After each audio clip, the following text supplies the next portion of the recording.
আরে দরজাটা লাগিয়ে দাও। সবাই দেখো। জলদি করো রকি, আমার স্বামী এসে যাবে। আমি তোমার স্বামী ননি। এ কি রাহুল, তুমি হঠাৎ কাজ থেকে বাড়িতে আসলে? তার মানে তুমি কি আমাকে পাহারা দিচ্ছ? না ননি, আজ তোমার জন্মদিন, তাই এই উপহারটা আমি তোমাকে দিতে এলাম।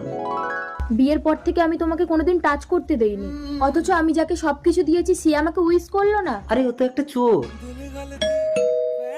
দাঁড়াও রাহুল, কে এসছে আমি দেখছি। তুমি এখানে বসো, আজ আমি তোমাকে স্বামীর অধিকার দেব। কি ব্যাপার পুলিশ? এটা কি রাহুল মন্ডলের বাড়ি? হ্যাঁ, কেন কি হয়েছে স্যার? এই মানিব্যাগটা কার? স্যার, এটা তো আমার স্বামীর মানিব্যাগ। আপনি আমার সাথে চলুন, আপনার স্বামী গাড়ি অ্যাক্সিডেন্টে মারা গেছে। দাঁড়ান, গাড়ির চাকায় পিষিয়ে গেছে, মুখ চেনা যাচ্ছে না, বডি আইডেন্টিফাই করতে হবে, তাড়াতাড়ি আসুন।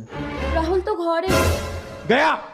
রাহুল, রাহুল, তার মানে ওটা রাহুলের আত্মা ছিল? তুমি আমাকে একবার পাপের প্রায়শ্চিত্ত করার সুযোগ দিলে না রাহুল।